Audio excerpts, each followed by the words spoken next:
get, and our opponents don't, is that we, the politicians, don't create jobs like these. We, the politicians, are here only to give businesses the opportunities to do it for themselves, cutting the deficit, cutting jobs taxes, making this a country that pays its own way.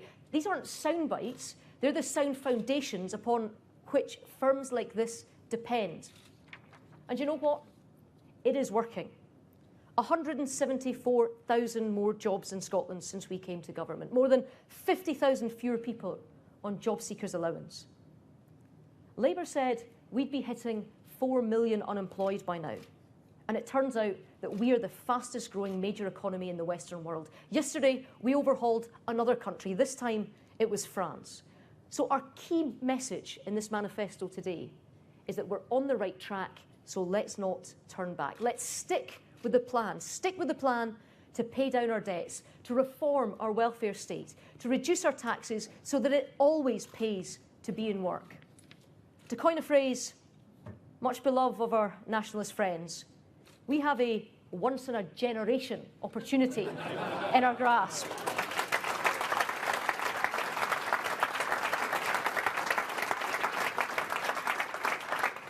And you know what? I'd go even further. I would go so far as to call it a once-in-a-lifetime opportunity. A once-in-a-lifetime opportunity not to break up Britain, but to make Britain the 21st century's resurgent nation. An old company, refreshed and renewed, ready to lead the world once again. A country that decided to stick together and which now aims to move forward together. And the policies in this manifesto today show how it is that we Scottish Conservatives are the ones who are taking the moderate centre ground and sensible path. One that rejects the nationalist obsession which decrees that whatever the question, the answer is always separation. One which looks at the wreckage of a once proud Scottish Labour Party and can barely remember what it stood for. Now, of course, many of the key issues that make up our quality of life here in Scotland will be for next year's Holyrood election. But this manifesto shows where we're heading. It shows how reforms we need in Scotland could happen right now, if only the Scottish establishment had the guts and the willpower. And the thing that connects our plans together is that one word again. It's that one word, opportunity. We know that too many parents are tied down by the fussy rules that our Scottish Government has placed on childcare. So this manifesto includes our plan to free that childcare up. It means that parents will have the opportunity to use childcare when they want, something working mums and dads tell us that they need. And two, we've met parents in recent weeks who want to take more control and more responsibility over their children's education. They don't see why it should be left solely to local authorities to deliver. So we'll give them that opportunity to control their own school with the new parent power law. And three, we know that the dream of owning your own home is just as strong in Scotland as it is anywhere else in the UK.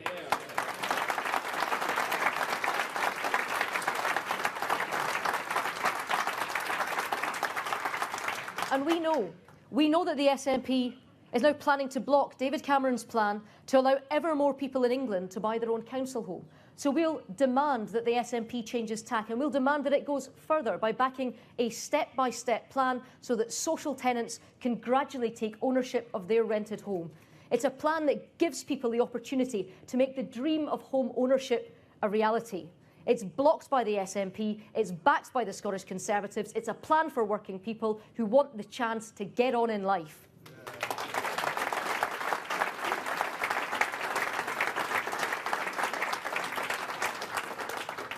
And for today, we can announce a new plan for young people, because we must renew our promise as a nation to ensure that the next generation has the opportunity of a better life.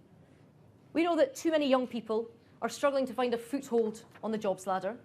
They need the skills and they need the experience in the workplace.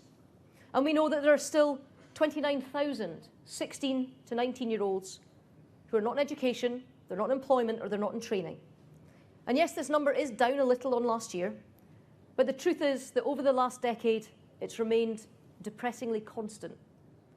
And I simply refuse to live in a society which accepts a young person, any young person has no other option in life but to join the job queue after leaving education. There is potential in all of us, and every single one deserves their chance. And I'm immensely proud that my sister and I were the first generation of our family who were able to go to university. And I know that my parents were immensely proud that they built a life for us where we were able to go.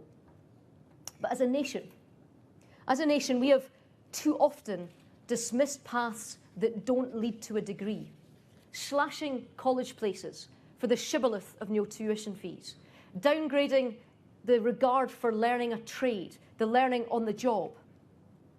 So this stops now. Today, we're announcing our support for 10,000 more apprenticeships in Scotland by the end of this decade. Apprenticeships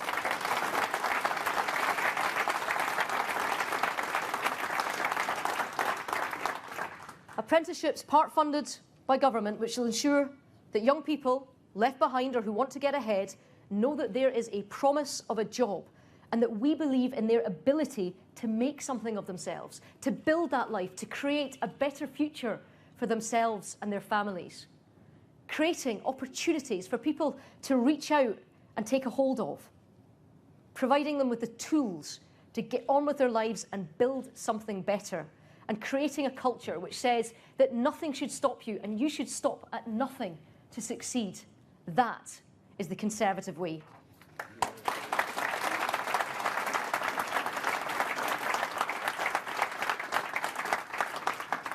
And more than that, we're going to refuse to back the ridiculous head-in-the-sand approach to spending and borrowing by the SNP and Labour. We want to build a better Britain for our children, not saddle them with the debts of this generation past. And that's why David Cameron and George Osborne haven't shirked from taking tough decisions. And this Scottish Conservative Manifesto is determined that we won't either. Quite simply, it's time to do things a different way. Because there is nothing just at all, about fewer poor kids going to university, about bigger subsidies for the middle class to get degrees, while our colleges are being cut to the bone. And there is nothing fair, nothing socially fair about a system that says a First Minister should get their prescriptions for free when our hospitals are understaffed. And that's why we'd use the money for 1,000 more nurses. We must do better than this.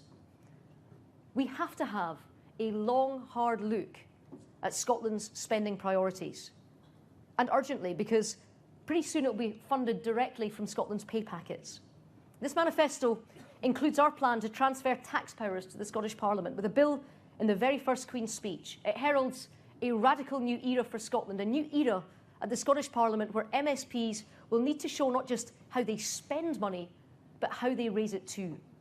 Where a First Minister and a Finance Minister have to look taxpayers in the eye before they dip into their pockets. It is a more powerful Scottish Parliament, but one still anchored and rooted in the United Kingdom. And when those new powers do come, I can tell you this, there's only one party that will put taxpayers first, and that is the Scottish Conservative and Unionist Party.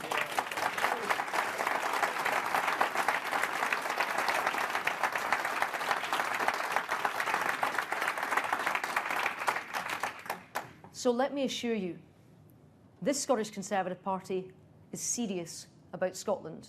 We decry the soggy centre-left consensus, and yes, we do things a different way, but we are cowed no more, and we are willing to challenge and to fight for a better deal for working Scotland. And our opponents better be looking over their shoulders, because we're coming for the SNP and we're coming for Labour. Yeah.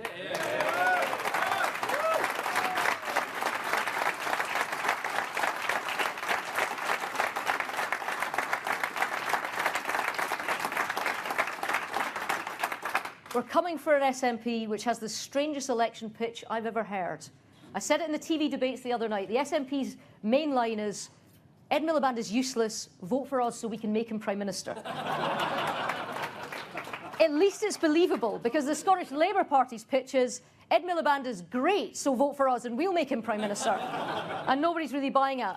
And then there's the Liberal Democrats, who are desperate to be noticed, squeaking, vote for us and we'll make anyone Prime Minister.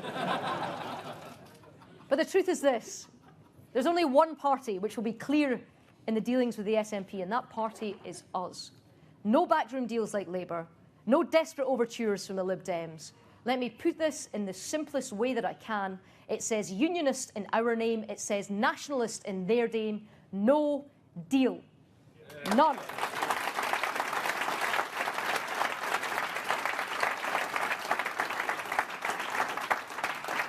And so my message to voters is this. If you want to increase opportunities for our children, not land them with our debts, then vote for it. If you want to build on the referendum so we never put our nation in danger again, then vote for it. If you want to finish the job of economic recovery so that Britain becomes the powerhouse nation of the world once more, then vote for it. The only wasted vote is a vote that you don't believe in. So vote positively. Vote for a party that believes in this country, in all of this country. Vote for a party that has a plan for Scotland in Britain. A party that is back, making a difference, building our Scottish Parliament, fighting for the Union, forcing our establishment parties to remember you, the taxpayer. Serving Scotland, serving Britain. We ask for the opportunity to make a difference. And I ask for your vote. Thank you very much.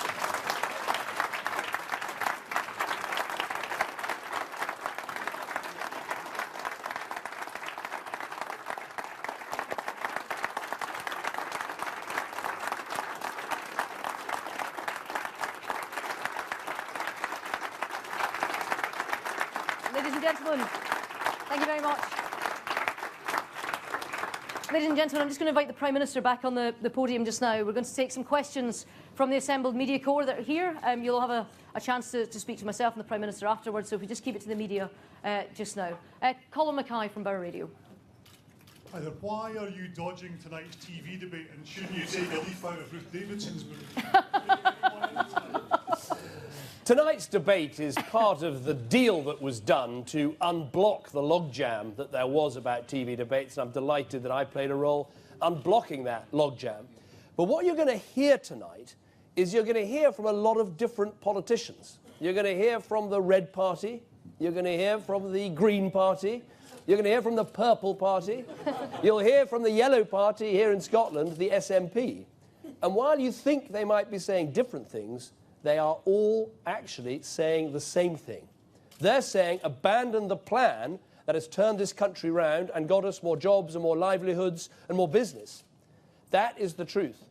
And the truth is, if you want to stick to the plan, and if you want to continue with the success of this country, you need to vote against the outcome you don't want, which is an Ed Miliband coalition backed by the SNP, and you need to vote for the team and the plan you do want, which is to carry on with our economic success and the increasing economic security that we're providing for people.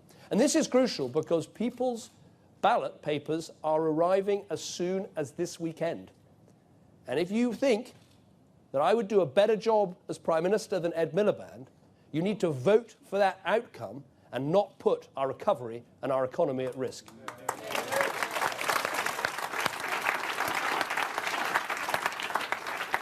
Gavin Hewitt. Gavin Hewitt, BBC. Prime Minister, can I follow up on that? Ed Miliband said this morning, if you're turning up for the job of Prime Minister, why don't you turn up for the job interview and turn up for the debate tonight? Well, this debate is part of a series that was agreed that in order to unlock the logjam of TV debate.